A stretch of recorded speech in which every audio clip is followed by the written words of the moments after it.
자, 그래서 오늘은 제1부로서 제1장으로서 첫 번째 적그리스도와 은사주의 운동을 했어요.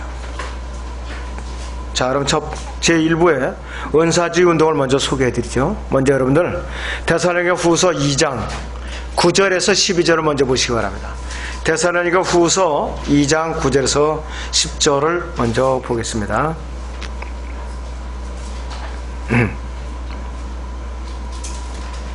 거기에 보시면은 이렇게 말씀을 하고 있죠. 그 악한 자가 오는 것은 사탄의 역사에 따라 모든 능력과 표적들과 거짓 이적들과 멸망하는 자들 안에 있는 모든 불의의 속임수로 오는 것이니 이는 그들이 진리의 사랑을 받아들이지 아니하여 구원을 받지 못하였기 때문이라. 이로 인하여 하나님께서 그들에게 강력한 미혹을 보내시어 거짓말을 믿게 하심은 진리를 믿지 않고 불의를 좋아하는 모든 자로 심판을 받게 하려 하심이라. 이렇게 말씀을 하고 있어요. 결론부터 내리면은 은사주의 최대의 은사주의자는 누구냐면 적그리스도입니다. 적그리스도가 최대의 은사주의자예요. 첫째는 은사주의 운동의 기원을 이제 쭉 소개를 해드리면은 고대 바빌론 종교에서 시작된 이 신비 종교가 중세 카톨릭의 수도원에서 침투해갖고 활동을 해갖고 이 신비 종교주의자들이 현대에 배교한 기독교계 안에 침투를 했어요. AD 1819년에 영국에서 일어난 에드워드 어빙의 목회라고 알려져 있어요.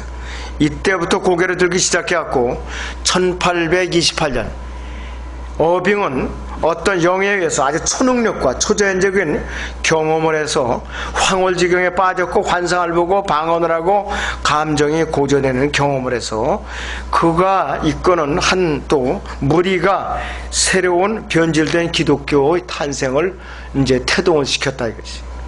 그러고 나서 1세기가 지나가기도 전에 100년이 지나가기도 전에 미국의 오순절 성령운동이 1895년 벤자민 어윈이라는 사람이 이끄는 불침례 성결교회라고 그래요. 이름도 참 하여튼 훌륭하네요. 불침례 성결교회. 여기서 시작이 돼가지고 AD 1900년 캔사스주 토페카에 있는 찰스 파함 이 성경대학이 오순절 성령운동의 발원지가 됐어요. 근데 현대 오순절 성령운동의 발원지가 1900년에 캔사스주 토페카에 있는 찰스 파함의 성경대학이 성령운동의 발원지가 됐다 그랬어요. 그래서 이 은사주의자들이 처음에는요 1900년에서 1940년대에는 오순절주의자라고 불렀어요. 그리고 하나님의 성회라고도 불렸고 하나님의 교회, 그 다음에 나사렛 사람들 이렇게 불리다가 1906년에 로스앤젤레스의 아주사 거리 미션에서 본격적인 은사운동이 전개됐어요. 본격적으로. 그래갖고 1920년에 1940년 사이에 에이미 샘플 맥버시라는 여자 설교자의 활약으로 이 운동이 아주 절정에 달았어요. 이 운동이 절정에 달았다 했어요. 그 후에 이 운동은 기독실업인 협회에 침투했어요. 1945년에서 1950년 사이에 기독실업인 협회에 침투를 했고 그 다음에는 1950년에서 1970년은 순복음 친교회를 결성했어요. 여의도 순복음교회와 무관하지 않아요.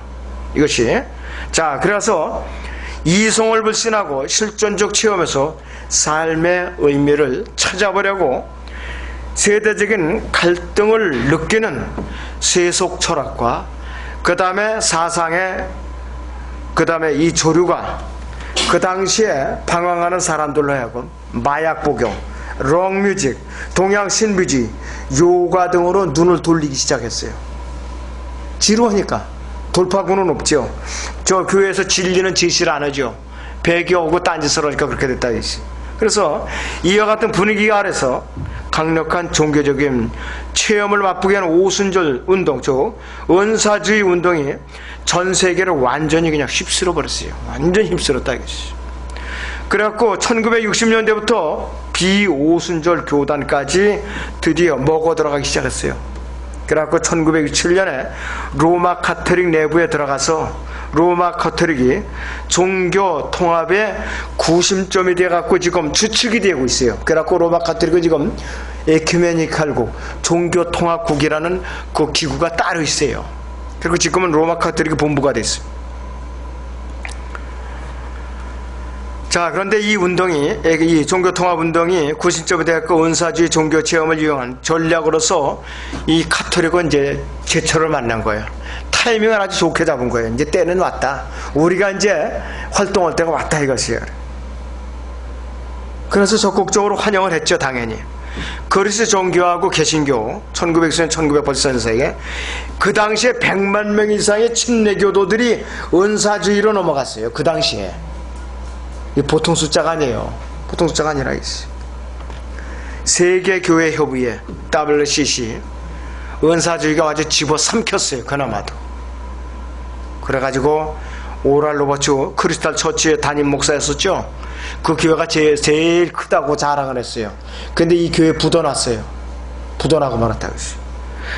자, 그 다음에 알렌, 렉센버드, 지미 스와가트, 버포, 오스본, 캐더린 쿨만. 캐더린 쿨만이나 오랄 로버츠는 우리나라에 잘 알려진 사람들이에요.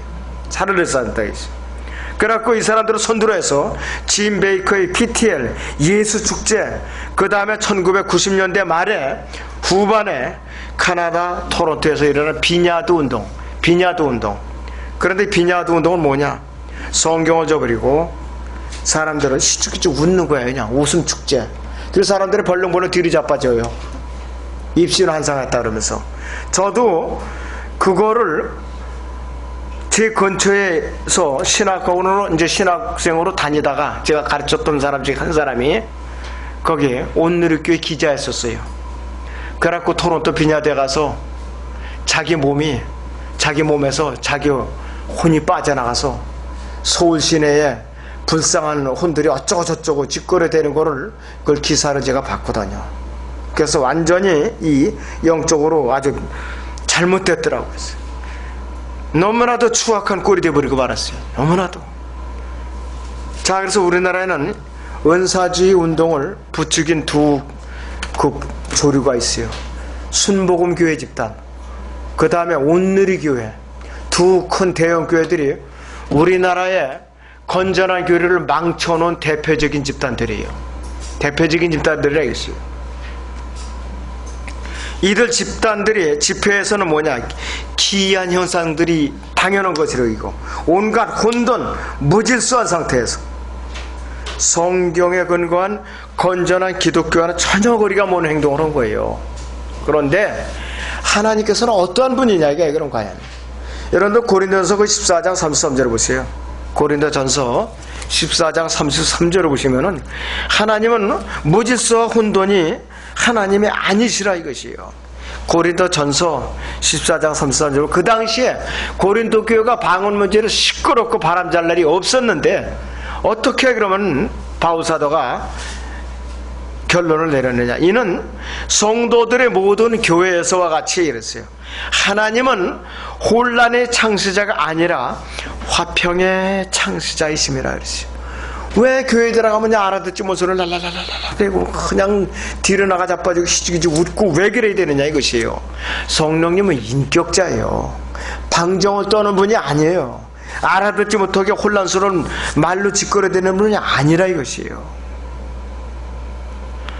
그런데 은사주의자들이 1950년대 이후에 구원의 영원한 보장을 믿는다고 왜 가면을 쓰기 시작했는가? 이유가 있어요.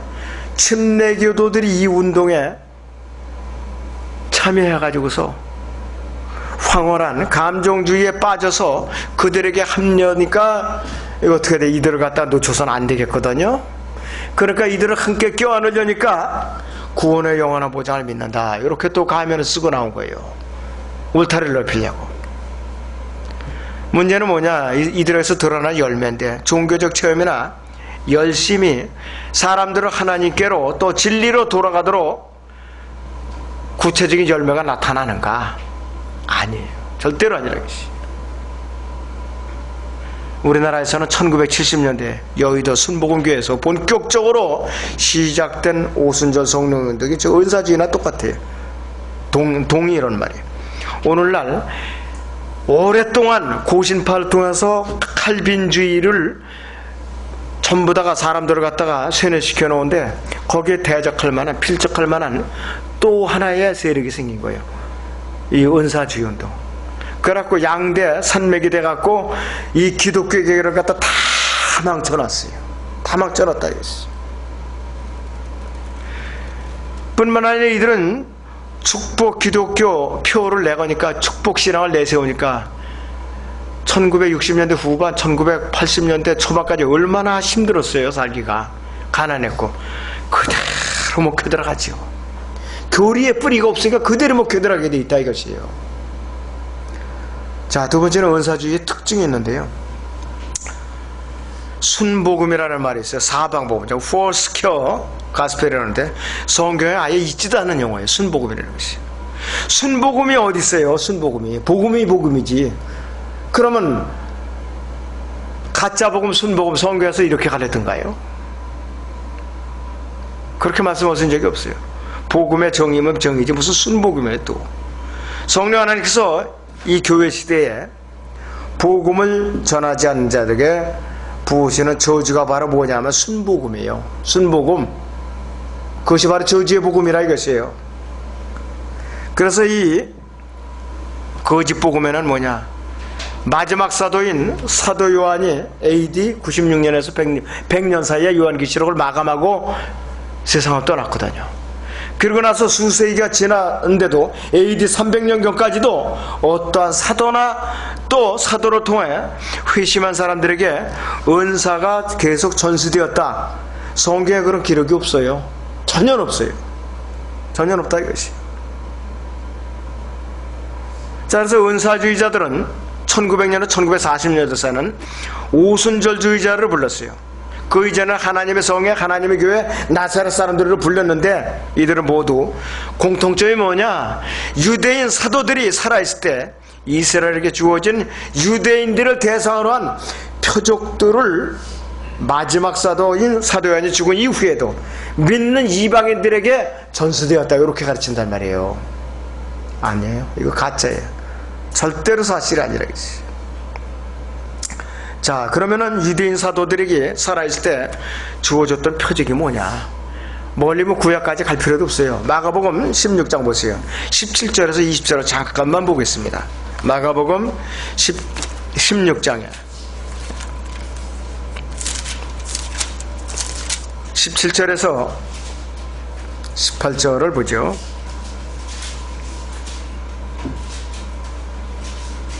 16절부터 봅니다. 그래서 믿고 침례를 받는 자는 구원을 받을 것이나 믿지 않는 자는 정죄를 받으리라. 믿고 침례를 받는 자는 구원을 받을 것이나. 해서 우리가 만약에 주님을 영접했는데 침례 받지 않았다고 지옥을 가는가? 결코 아니에요. 대환란 때 교리라 이것이. 17절에 믿는 자들은 이러한 표적들이 따르리니 했어요. 즉 내 이름으로 그들이 마귀들을 쫓아내고 또 새방언들로 말하리라 그랬어요. 18절에 그들은 뱀들을 집을 것이요 어떤 독을 마실지라도 결코 해를 집지 않을 것이며 병자에게 안쓰면 그들이 회복되리라고 하시더라 그랬어요.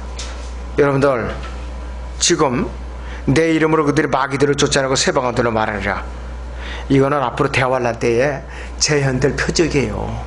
대환란 때 천년왕국 때도 허용이 안 된다 이것이에요. 그리고 이 대상이 14절에 보세요. 누구에게 하신 말씀입니까? 그 후 11명이 앉아 식사할 때에 그랬어요. 주께서 그들에게 나타나시어 그랬어요. 그들이 믿음 없음과 마음이 완악한 것을 꾸짖으시니 이는 그들이 주께서 살아나신 후 주를 본 자들이 말을 믿지 아니했기 때문이라 그랬어요. 여기에 사도들을 대상으로 하신 말씀이에요. 이것이 이 교회 시대에 우리에게 주신 말씀이 아니라 이것이에요. 앞으로 대환란 때에 재현될 표적들이라 이것이에요. 그런 뱀들을 집을 것이요 어떤 독을 마시더라도 결코 해를 입지 않을 것이며 그랬어요.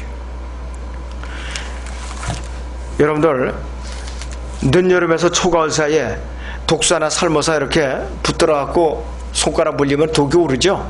잘못하면 즉사한다 이것이에요.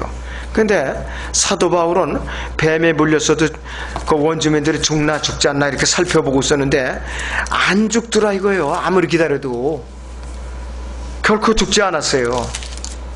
결코 죽지 않았는데 사람들은 그가 죽지 않으니까 이상하다 그래갖고 제물을 차려놓고 제사를 지내려고 그랬었어요. 바울이 말렸잖아요. 아니라고. 아니라 이것이. 이 어느 섬에 도착해가지고서 바울 사도는 추우니까 불을 이제 쬐은 거예요. 그러다 보니까 뱀이 튀어나왔고 등을 무니까 원주민들이 저 사람이 공의가 살려주지 않겠구나 하고 이제 기다린 거예요. 어떻게 되나 보자고. 사도행전 28장을 잠깐 보지요.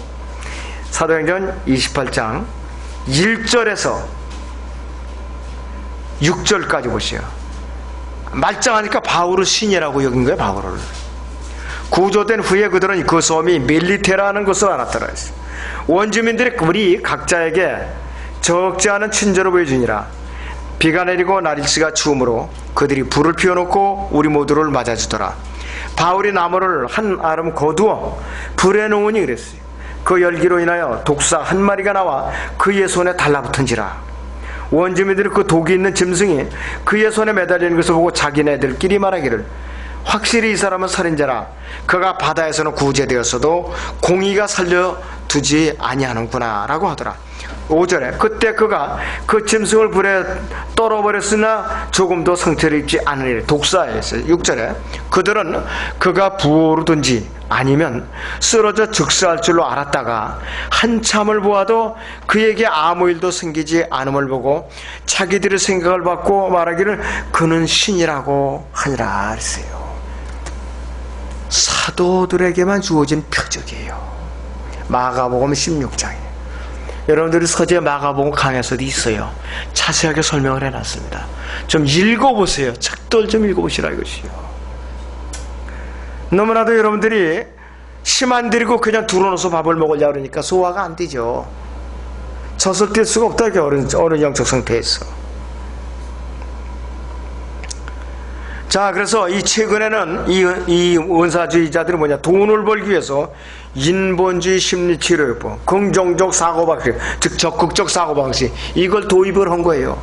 뭐든지 긍정적으로 생각하라, 긍정적으로 생각하라. 그러다가 넘어지면 회생 방법이 없어요. 넘어지면 회생 방법이 없다 이거지. 자, 그래가지고 어떻게까지 발전되었는가? 거짓 방언을 가르치고 거짓 치유를 이제 흉내내가지고서 어떻게 되느냐?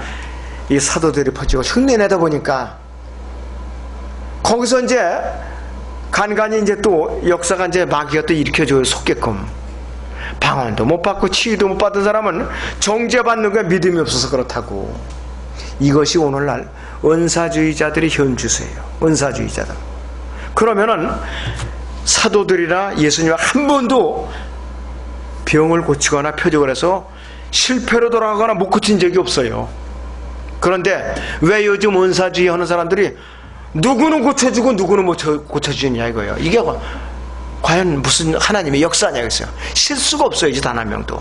재발이 없어야지.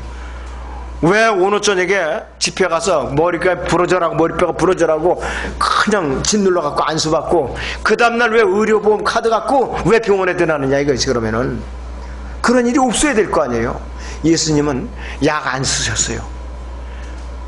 수술칼 안 쓰셨어요. 엑스레이 촬영 어림도 없었어요. 그 당시에는 도구도 없었을 뿐만 아니라. 그런데 왜 의료보험 카드 갖고 병원을 왜 드나느냐 그렇게 잘난 사람들이. 성경적이 아니기 때문에 그런 거라. 이 시대의 표적이나 은사가 아니라 이거예요. 바로 이거를 우리가 현실을 직시해야 돼요. 우리가. 그래서 이들 대부분 뭐냐, 신약 성경에 나타나는 고난을 다루는 구절들을 싹싹 피해 나가요. 바울 사도의 고난을 겪은 고린도 후서 6장이라든지 고린도후서 11장이라든지 로마서 8장 같은 걸 왜 그렇게 피해 나가느냐 이것이요. 은사주의자는 공통적으로 초교파야. 일단은 초교파죠. 그리고 성경 교리들을 논의하거나 읽거나 공부하는 것을 두려워해요. 모르니까 두려워해야 된다 이것이요. 그리고 이들은 표가 뭐냐, 나눔과 하나됨, 사랑, 요 세 가지가 공통점이에요. 어느 나라 가든지 공통점이라 이것이.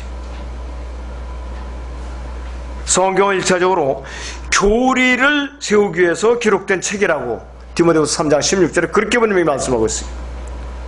은사주의자들에게는 성경은 철저하게 닫힌 책이에요. 닫힌 책이라고 했어요. 펜사콜라 브라운스빌이라는데 락한 목사님의 은사주의자들이 광란이라고 우리나라 말로 번역된 책에 그렇게 소개가 돼 있어요. 은사주의 집회 가면은 성경을 절대로 가져가지 말 것, 헌금은 딱 1달러만 가져갈 것, 그렇게 했어요. 그리고 가서 군중들한테 묻혀서 그냥 머리만 뒤밀고 있으면 된다 이거예요. 오죽하면 그렇게 기록을 해놨어요. 오죽하면. 기가 막힌 일이에요 이것이. 자, 그렇기 때문에 방언들과 치유에 대해 성경에 말씀하시는 것을 알기 위해서는 뭐냐, 성경에서 치유는 뭐냐, 이스라엘에게 민족적으로 주어진 표적이에요. 성경에서 말하는 치유라는 것이. 출애굽기 4장 7절에서 9절을 잠깐 보겠습니다. 구약에 출애굽기 4장 7절에서 9절을 잠깐 보겠습니다. 주께서 말씀하시기를 그랬어요. 네 손을 네 품에 다시 넣으라 하심으로 그가 그의 손을 품에 다시 넣었다가 품에서 꺼내니 보라, 그의 손이 그의 다른 살과 같이 되었더라. 만일 그들이 너를 믿지 아니하고 처음 표적의 소리에 경청하지 아니하면 그들이 나중 표적의 소리를 믿으리라. 만일 그들이 이 두 표적도 믿지 아니하고 네 음성에도 경청하지 아니하면 너는 강물을 떠다가 마른 땅 위에 부으라. 네가 강에서 떠온 물이 마른 땅 위에서 피가 되리라. 이렇게 하셨다 이것이요. 모세의 손을 들으셔서 이스라엘 민족으로부터 표적이 시작된 거예요. 치유로서의 표적이. 그것을 지금 교회 시대에 붙들고 앉아 있으니까 사람들이 전부 엉터리 길로 갈 수밖에 없어요. 갈 수밖에 없다 이것이. 예수님께서 유대인 제자들에게 마가복음 16장에 표적들을 주신 것도 바로 이러한 맥락에서 주신 거예요. 그래서 이 사도들이 사역으로 믿고 회심한 사람들만이 이러한 은사들을 받았어요. 사도들이 사역할 그 당시에 믿고 회심한 사람들에게는 이런 표적들의 능력이 나타났어요. 그 당시에. 근데 사도들이 한 명도 있나요? 지금 다 지금 죽었잖아요. 이 시대에 사도들이 어디 있어요? 그래서 사도들이 표적을 사도들이 권능을 이어받았다는 것이 로마 카톨릭이에요. 그리고 이 치유 은사를 이어받았다는 것이 지금의 은사주의자들, 오순절 저 운동하는 자들이에요. 그래서 이것이 로마서 15장 18절이나 고린도서 12장 12절에서 사도들의 표적이라고 부르는 데 있어요. 분명히부터 사도들의 표적이에요. 이 시대에는 사도들 없어요. 존재하지 않는다 이것이.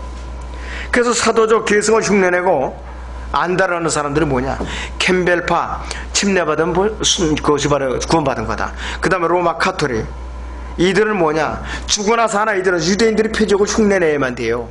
그래야만 장사가 되거든요. 그렇지 않으면 안 된다 이것이. 성경에서 이러한 자들을 거짓말쟁이들이라고 불려요. 거짓말쟁이들. 요한계시록 2장 2절에 에베소 교회가 거짓말쟁이들을 찾아낸 것, 그거에 대해서 칭찬을 하셨어요. 거짓말쟁이를 찾아낸 것. 그리고 고린도서 11장 10절에서 14절에 보면 거짓 사도들로 불린다 이것이. 그래서 은사주의자들은 뭐냐, 앞으로 등장할 적그리스도의 무대를 철저하게 준비해야 되는 충신들이에요. 지금 충신들이라 이것이. 자, 이왕에 본 김에 고린도후서 11장 10절에서 14절도 보고 넘어가죠. 기왕이면은 고린도서 11장 10절에서 14절을 보겠습니다.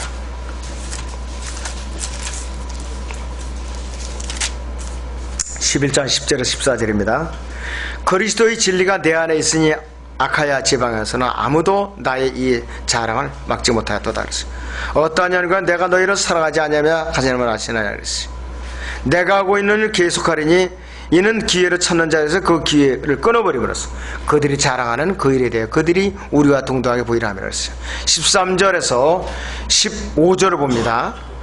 그러한 자들은 거짓 사도들이요, 기만하는 일꾼들이요, 자신들을 그리스도의 사도들로 가장하는 자들이라. 이것은 놀랄 일이 아니니 이는 사탄도 자신을 빛의 천사로 가장하기 때문이라.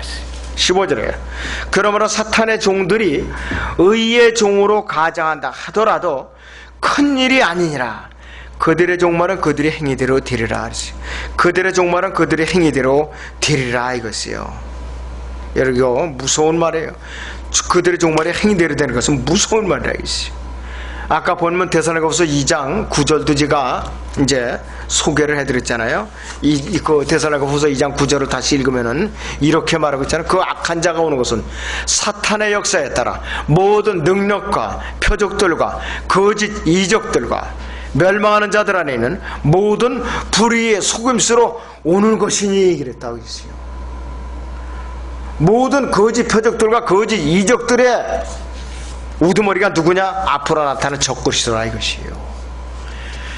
그거를 무대를 철저하게 준비하기 위해서 열심히 충신 노릇하는 거 오늘날의 은사주의 오순절 성령 집단이라 뉴에이지 집단, 이 세 부류라 이것이에요. 자, 하나님께서는 믿음이 없는 사람도 얼마든지 치유시키셨잖아요. 중풍병자 지붕을 뜯어내리고 네 친구가 들 것에 침상째 내려놨죠. 그 중풍병자는 믿음이 없는 사람이에요. 그 친구들이 꼭 고쳐주시리라고 믿고 친구들이 믿음을 보고 고쳐주셨어요. 친구들이 믿음을 보고 고쳐주셨다 이것이에요. 자, 그리고 표적으로서의 치유의 은사는 뭐냐? 사도 바울과 함께 사라졌어요. 길게는 사도 요한과 함께 사라졌다 이것이에요. 바울은 그 사역 말기에 트로피모도 몸이 아파서 못 고쳤어요. 디모데에도 위장병을 앓는 거 포도주를 쓰라고 그랬다 이것이. 너무나도 이 바울 사도가 살아있을 때, 바울 사도가 아예 살아있을 때 이 치유의 은사를 걷어갔어요. 걷어갔다 이것이요. 그래서 평생 바울은 안질병이 있었다고 그래요. 3번이나 주님께 간구했는데 내 은혜가 내게 족하도다 그랬어요. 그럴 때는 의사 누가가 감옥에도 동행하고 죽는 순간까지 사도 바울 옆에서 있었어요. 바울 스스로 병을 고친 적이 없다 이것이. 사도행전 2장에서 성령 침례에는 세 가지를 요약을 하라. 첫째는 침례를 받기 위해서 무릎을 꿇거나 기도한 사람은 아무도 없어요. 성령 침례. 처음 증거는 뭐냐? 방언이 아니라 강하고 아주 세찬 강풍이었었어요. 그 다음에 12사도만 방언을 했어요. 여기 한 120여 명이 모여 있었다고 그러는데 나머지는 방언을 받은 적이 없어요. 그런데 여기서 방언은 뭐냐? 철저한 각 나라에서 몰려와 있었던 유대인들이거나 유대교를 개종한 현지인들이었었어요. 현지 언어로 동시통역이 된 거예요. 동시통역이 초자연적으로 성교에서 딱 한 번 있었어요. 처음이자 마지막으로. 눈에 보이는 뭐 통역 부스도 없이 리시바도 없이 마이크도 없이 초자연적으로 동시통역이 된 거예요. 각 나라에 살던 유대인들이 알아듣도록. 그렇게 그 사건이었다 이것이. 그래서 우리는 이 시대에 우리는 어떻게 되느냐?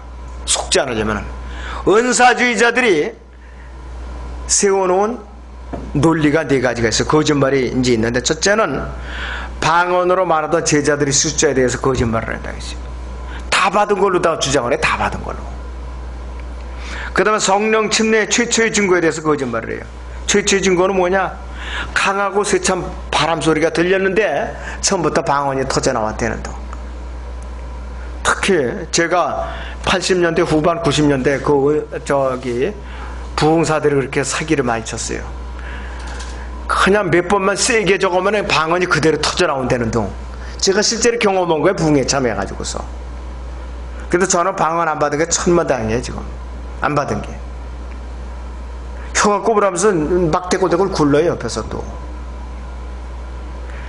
그리고 침례받는 방법에 대해서 거짓말을 해요. 믿고 침례를 받으면은 성령의 선물을 받으리라고 그랬어요. 근데 지금 이 시대에는 뭐예요? 먼저 복음을 듣고 예수 그리스도를 믿고 영접하면 먼저 성령으로 거듭나고 혼이 구원받은 다음에 침례를 받게 돼 있잖아요. 대환란 때에 받아야 할 침례를 가르치고 있다. 그리고 이 은사주의자를 말했던 방언의 종류에 대해서 거짓말을 해요. 사도행전 2장 8절이나 11절에 나온 방언은 철저하게 다른 나라에서 쓰는 외국어였었다 이것이. 외국어라 이것이. 그 은사주의자들은 실제로 인본주의자들이에요.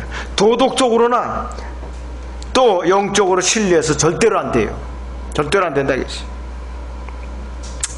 자기들이 싫어하는 성경적 진리는 거부해요. 행복한 삶과 건강과 그 다음에 세상에서 어떻게 하면 축복을 받고 잘 사는가, 교회 안에서 어떻게 하면 명성을 받아들이는가, 그런 구절들을 아주 용케 잘 뽑아드려요. 오랄 로버츠라든지 지미 스와 같은 사람들, 이 사람들은 누구를 복음을 전해서 주님께로 데려왔는가? 거의 없어요. 그 사람들 기록이 거의 없다 이것이. 은사주의에 접하게 되면요, 처음에 한두 주 정도 마음이 겸손해져요. 두려움이 앞서고 공포감이 휩싸여서 나는 이제 이거 버린 자가 아닌가, 이렇게 갖고 포로로 사로잡혀. 그 다음에는 내가 결코 용서받지 못할 죄를 졌다, 이거 큰일 났다, 어떻게 하면 좋은가, 이렇게 또 사로잡혀 가지고서 어떻게 되느냐, 결국 나는 귀신 들렸다, 결국은 이렇게 공포감에 사로잡히는 거야. 노예로 사로잡힌다 이것이. 자, 그래서 이들은 하나님의 계명들을 어겨요. 바른 말씀을 어긴다 이것이에요. 성경대로 믿지 않는다 이것이에요. 바로 결과적으로 은사주의자들은 자의적으로 성경을 믿는 거예요. 성경을 해석을 한다 이것이에요. 그들에게는 마귀에게 속임을 당하고 있는, 성경을 거부하는 이 시대의 인본주의자들에 불과해요. 인본주의자들이 불과해요. 세 번째로 은사주의 운동의 특징을 보면은 방언과 신의와 입신 환상, 네 가지가 주특기예요. 이 신비적인 체험으로 이끄는 요소로 찬양을 그들은 이제 잘해요. 찬양. 여러분들 이거 많이 해봤죠 이거? 불길 같은 성신여 지금 내려주소서. 이거 그냥 피가 터져라고 저도 수없이 외쳐봤어요. 저도. 또 있어요. 또 몇 가지 아주 단골 메뉴가 있어요. 1960년대, 1970년대 대한민국 은사주의 대표하는 운동본부가 어디 있었냐면 기도원과 부흥회 장소였어요. 전국 가득 80년대 초반에 교회마다 부흥회가 아주 유행했었어요.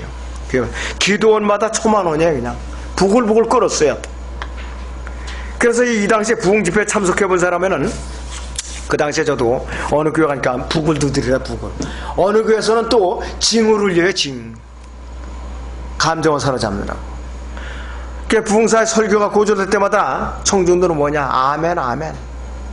그리고 간간히 어떻게 해, 북을 치면서 불길 같은 성신여, 그것도 단골면요. 은혜가 풍성한 하나님, 빈들의 마른 불같이. 이성래 자매님 웃네, 해봤네. 네, 저도 많이 해봤어요.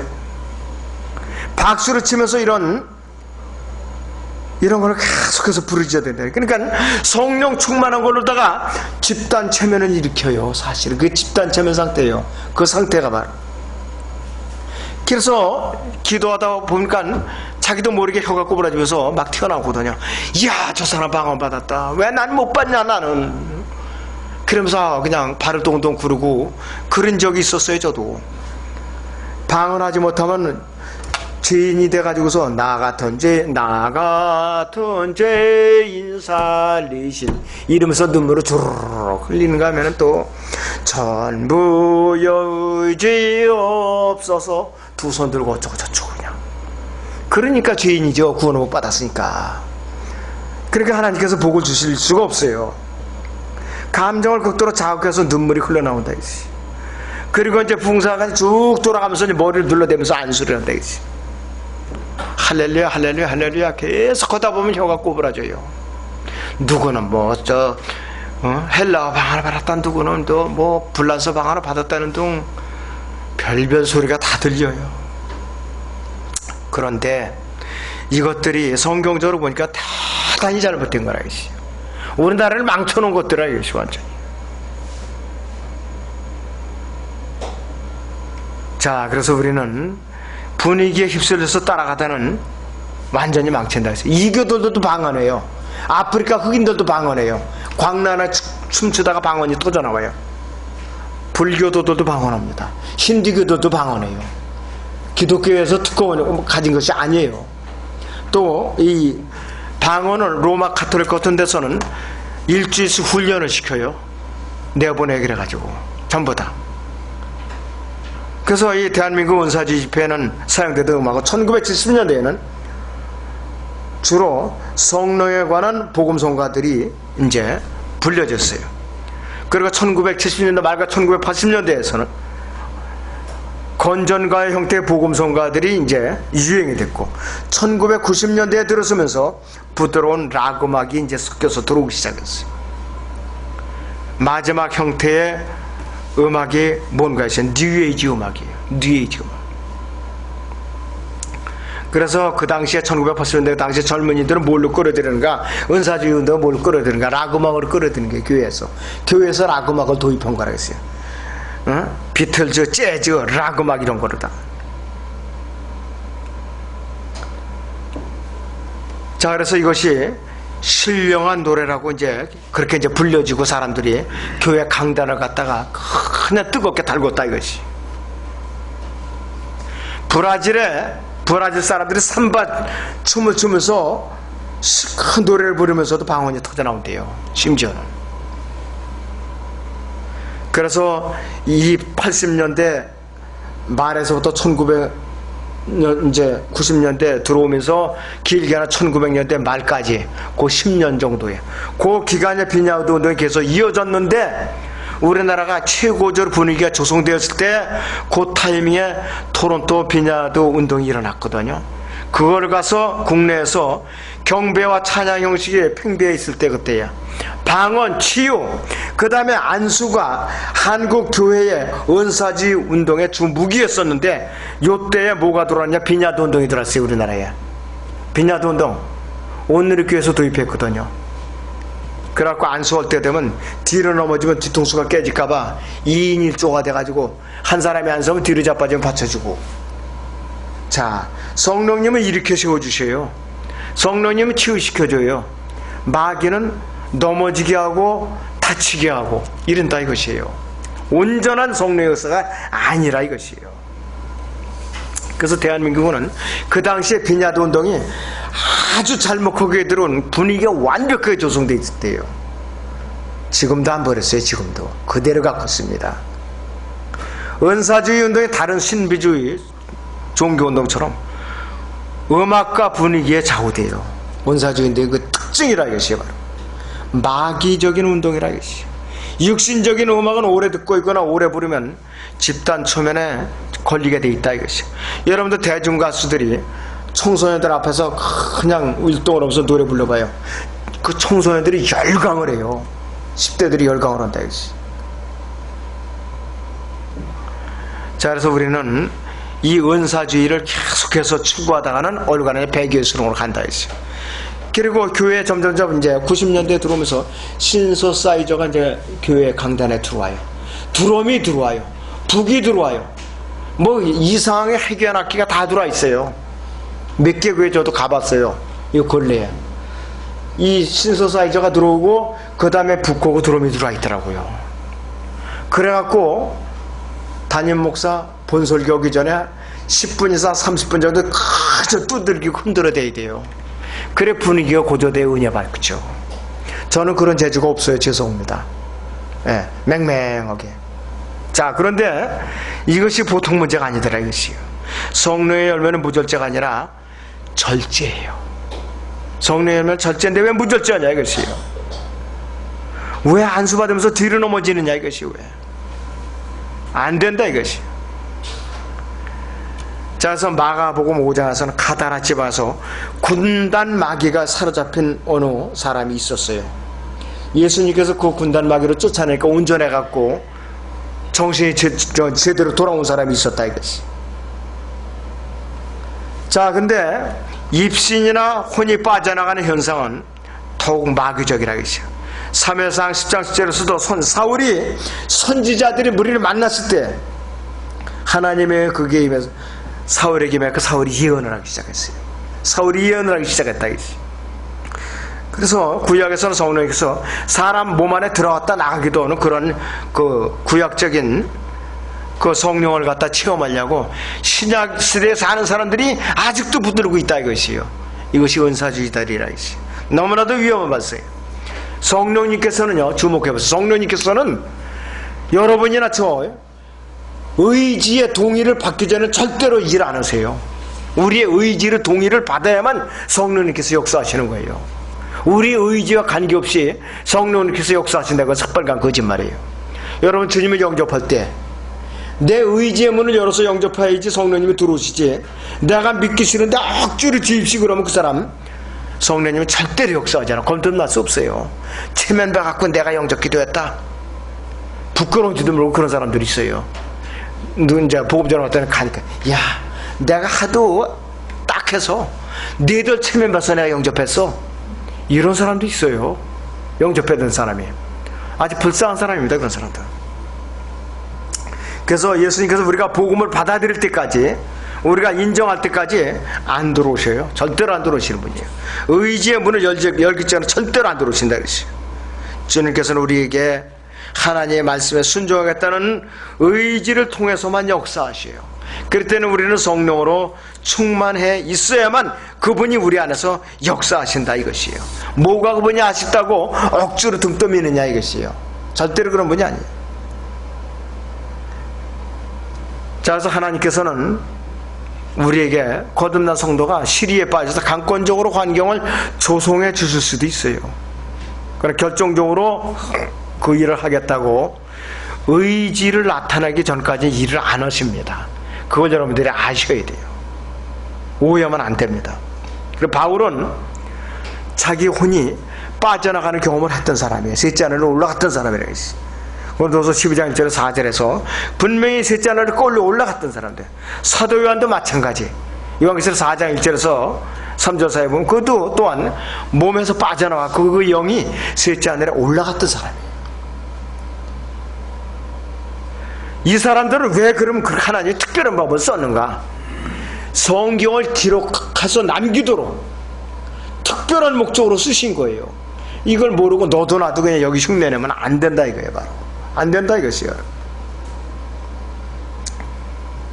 자, 그래서 셋째 하늘에 갔다 왔다는 사람들 대부분의 간증을 들어보면은 별소리를 다 해요. 별소리를 다 해요. 여러분 오래전에 오카야 그러면은 녹음 테이프가 돌아다녔어요. 조작된 거래요. 그게 나중에 보니까 조작된 거. 그 다음에 펄시 콜레가 쓴 내가 본 천국이라는 책이 또 80년대 후반에 나돌아다녔어요. 많이 팔렸어요. 저도 그거 읽어봤어요. 거기 보니까 신부도 올라와 있고 교황도 올라와 있다 이렇게 써놓은 거예요.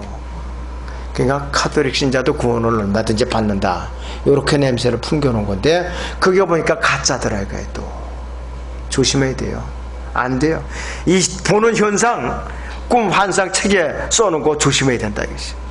정말로 조심해야 돼요.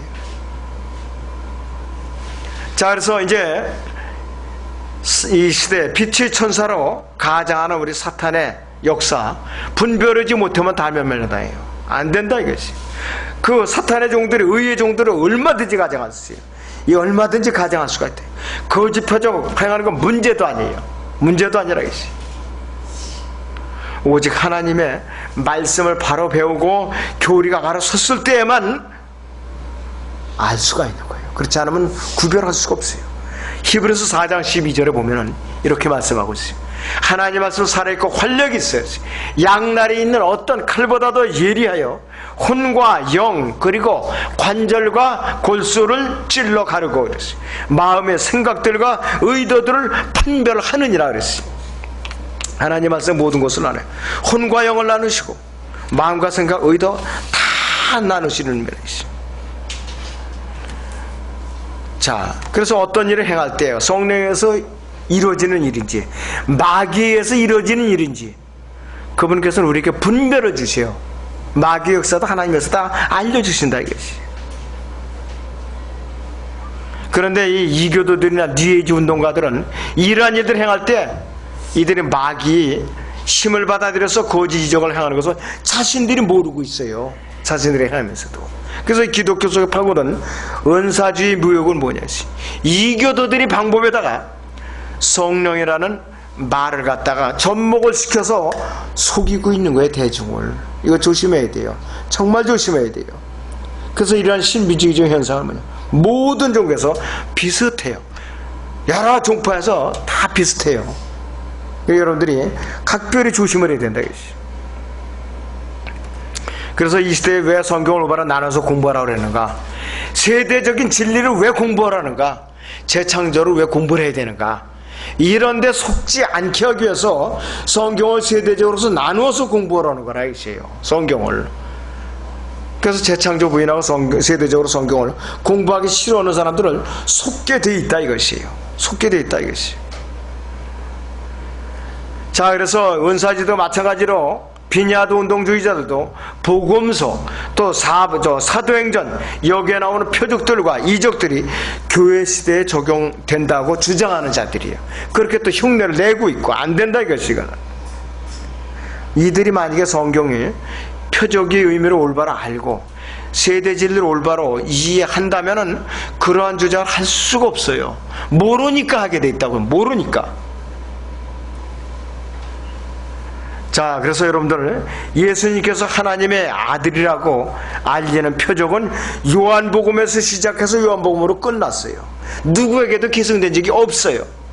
그리고 마태복음 또 예수님께서 왕이라고 알리는 사실은 왕국 표적의 이 왕국 복음의 표적은 마태복음에서 시작해갖고 사도행전에서 사도들이 표적으로 끝난 걸 알아야 된다 이것이에요. 왜 이 시대에 붙들고 있느냐 이것이에요. 도저히 이건 용납이 안 되는 일이에요. 자, 그리고 바울이 행한 이적들은 복음 전파에 도움을 주었을 뿐이지 1세기 도자 AD 67년경 AD 70년 이전에 다 끝났다 이것이에요. 바로. 그래서 바울 사도의 말년에는 사도로서의 모든 표적을 하나님께서 주님께서 거두어 가셨어요. 그래서 디모데전서 5장 23절을 봅니다. 디모데전서 5장 23절 거기 보시면은 이렇게 나와 있어요. 이제부터는 물만 마시지 말고 그랬어요. 네 위장과 자주 앓는 질병을 위하여 포도주를 조금씩 쓰라 그랬어요. 실제로 포도주를 조금씩 마시면은 위염증 같은 게 치료에 도움이 된다고 그러더라고요. 또 디모데후서 4장 20절에서는 이렇게 말씀하고 있어요. 디모데후서 4장 20절에는 에라스토는 고린도에 머물러 있고 트로피모는 몸이 아파서 밀레토에 남겨두었느니라 그랬어요. 아니 그 은사주의자들의 주장대로 막 한 번에 그냥 머리에다 지끈 둘러가지고 안수만 한 번 하면 금방 날 건데 왜 몸이 아파서 이 밀레토에 남겨두고 오느냐. 사도가 이미 표적이 떠났다 이거예요. 그 당시에 그거를 모른다 이것이 바로 제2부 주제인데요. 은사주의와 종교통합에 대해서 좀 알아보죠. 은사주의와 종교통합. 종교통합은 에큐메니칼이라고 해요. 1948년에 WCC 세계교회협의회가 창설됐어요. 이때에 그리스도교회는 참석을 했는데 로마 카톨릭은 참석을 하지 않았는데 그 후에 1960년대 초부터 로마 카톨릭은 이 운동에 적극적으로 협조하기 시작했어요. 왜 그런가 했어요. 개신교 안에서 은사주의 부흥운동이 일어나고 있는 걸 보니까 자기들이 신도들을 늘리니까 이거 좋은 방법이거든요. 그러니까는 이거 우리가 붙잡자. 그렇게 된 거예요. 바로 은사주의 부흥운동이 그 당시에 전 기독교교회를 싹쓸이하고 있으니까 가톨릭에서 보니까 이거 이용할 만한 가치가 있거든요. 그래서 참고하기 시작한 거래요. 특히 순복음 세계 시로빈 협회, 이거는 성령과 연합과 사랑 이 표로 로마 카톨릭과 개신교를 다 묶었어요. 다 묶었다. 순복음 세계 시로빈 협회는 성령과 연합과 사랑 이 세 가지 주제로다가 개신교와 카톨릭을 다 끌어안았다 이것이. 교리적인 차이점을 다 무시하고 동일한 체험을 강조했다 이것이. 그건 뭐냐? 교리적 차이 반목을 극복하자. 하나가 될 수 있다 이것이. 그 하나 될 수 있는 유일하고도 유용한 도구가 뭐냐? 은사주의 부흥운동이다. 이것이 대안이다. 이걸 우리가 이용하자. 그렇게 해갖고 대중복음화 운동을 하는데 아주 최고의 무기인 것을 로마 카톨릭이 알았다 이것이. 그래서 로마 카톨릭은 이제 이 양반은 이제 죽었지만은 요한 바오로 23세가 죽기 직전에 로마 카톨릭 안에 또 하나의 오순절 사건이 일어나도록 이 사람이 부추겼는데 1975년에 피츠버그 듀키슨 대학 여기서 시작이 됐어요.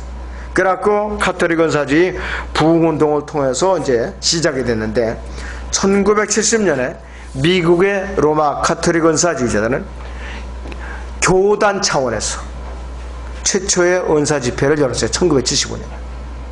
그래가지고 로마 카톨릭 은사주의 부흥 운동이 국제회의까지 조직되어서 전 카톨릭의 은사주의를 화를 기도하고 있어요.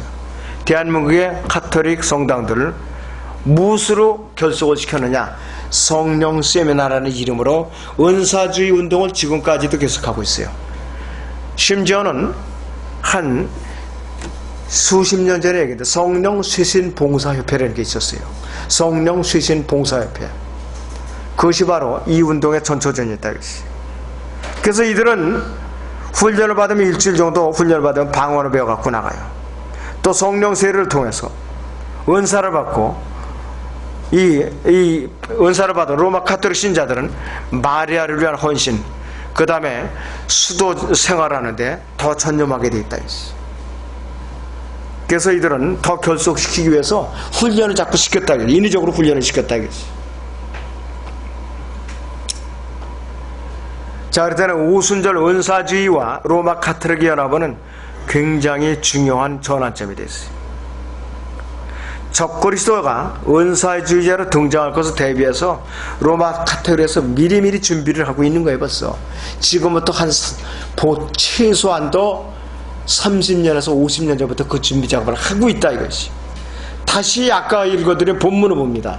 데살로니가후서 2장 9절에서 12절을 봅니다. 데살로니가후서 2장 9절에서 12절을 다시 보시오. 거기 보시면은 이렇게 말씀하세요. 그 악한 자가 오는 것은 그랬어요. 사탄의 역사에 따라 모든 능력과 표적들과 거짓 이적들과 멸망하는 자들 안에 있는 모든 불의에 속임수로 오는 것이, 이는 그들이 진리의 사랑을 받아들이지 아니하여 구원을 받지 못하였기 때문이라. 표적에 속아서 사는 사람들 결국은 구원받지 않은 걸로 간주하는 거예요. 이로 인해 하나님께서 그들에게 강력한 미혹을 보내셔 거짓 것을 믿게 하시면 진리를 믿지 않고 불의를 좋아하는 모든 자를 심판을 받게 하려 하심이라 그랬어요. 이건 무서운 저주예요. 데살로니가후서 2장 11절 12절 말씀은 이건 보통 저주가 아니에요. 아예 미혹에 빠지게 하는 거 완전히. 그 적그리스도는 이 은사주의의 우두머리예요. 은사주의 우두머리예요. 예수님의 부활을 흉내낸다고 그랬잖아요. 자 보세요. 여기에 거짓 선지자 둘째 짐승이 흉내내는 건데 요한계시록 13장 14절에서 15절을 보면은 이렇게 말씀하고 있어요. 또 큰 이적들을 행하는데 심지어는 이것이 사람들 앞에서 불을 땅에서 땅 위로 내려오게 하더라. 그가 짐승 앞에서 행할 권세를 받아 그 같은 기적들을 통하여 땅에 거하는 자들은 미혹하며 그랬어요. 미혹하며 그랬어요. 또 땅에 거하는 자들에게 말하기를 칼로 상처를 입었다가 살아난 그 짐승을 위하여 형상을 만들어야 한다고 하더라. 15절에 보니까 그가 짐승의 형상에게 생명을 주는 권세를 받아 그 짐승의 형상으로 말도 하게 하고 그 짐승의 형상에게 경배하지 아니하는 다 죽이도록 하니라. 짐승의 형상에 이제 말을 해요. 사람처럼 대화를 할 때 그런 이적을 일으킨다 이것이에요. 또 첫째 짐승인 적그리스도는 예수님의 부활을 모방해요. 적용을 당했다 살아난다 이것이에요. 적용을 당했다가 자 요한계시록 13장 1절에서 3절을 보시오. 13장 1절에서 3절을 보세요. 내가 바닷가 모래 위에 서서 보니 한 짐승이 바다에서 올라오는데 7머리와 10뿔을 가졌더라 그랬어요. 그 뿔들은 10개의 왕관이 있고 그 머리들은 하나님을 모독하는 이름이 있더라 그랬어요. 이름이 있더라 그랬어요. 또 내가 본 그 짐승은 표본과 같고 발은 곰의 발 같고 입은 사자입 같은데 용이 자기의 능력과 자리와 큰 권세를 그 짐승에게 들어. 사탄이 용이 첫 번째 짐승 적그리스도에게 이것을 위임을 해서 준다 이것이에요. 3절에 보니까 또 내가 보니 그 머리들 가운데 하나가 상처를 입어 죽게 된 것 같다든지나 그의 치명적인 상처가 나오니 온 세상이 기이 여기에 그 짐승을 따르더라. 유대인들이 여기에 속아 넘어가는 거예요. 바로 여기서 속아 넘어가는 거예요. 스가랴서 11장 보세요. 구약의 스가랴서 11장 17절을 봅니다. 스가랴서 11장 17절에 거기 보시면 이렇게 말씀을 하고 있어요. 양떼를 버려둔 우상 목자에게 화 있으리라 그랬어요. 칼이 그의 팔과 그의 오른눈에 임하리니 그의 팔은 바싹 마르고 그의 오른눈은 완전히 어둡게 되리라 그랬어요. 적그리스도가 말년에는 애꾸눈이 되고 곤배팔이 돼요. 잘려가지고 부상을 당해가지고. 근데 죽은 줄 알았더니 살아나더라 이것이에요. 자, 그래서 은사주의자들은요, 마태복음 3장 11절의 불침례를 성령 침례로 동일하게 여기고 있어요. 성령 침례로. 그런데 이 불침례는 모든 종교통합 운동으로 하나가 된 쭉정이들을 다 모아가지고 불못에 던져버릴 하나님의 심판을 말하는 것이에요. 마태복음 3장 11절의 불침례는 은사주의를 운동으로 하나가 된 이 쭉정이들의 대환란 때에 묶어서 불못에 던져버릴 심판을 말하는 거라 이것이에요. 여러분들이 그거 참 조심해야 돼요. 그래서 인간이 하나가 되어서 이 세상에서 하나님 없이 살기 좋은 유토피아를 지향하고 있어요. 그건 불가능한 일이에요. 절대로 불가능한 일입니다.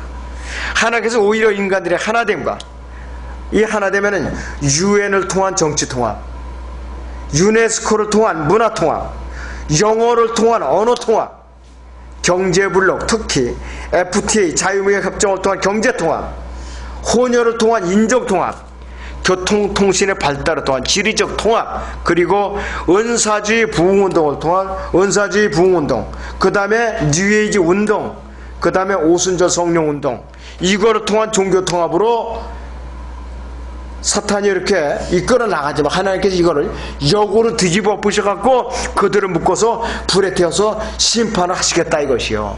이것이 바로 마태복음 3장 15절에는 불침례였어요. 불세례, 불세례.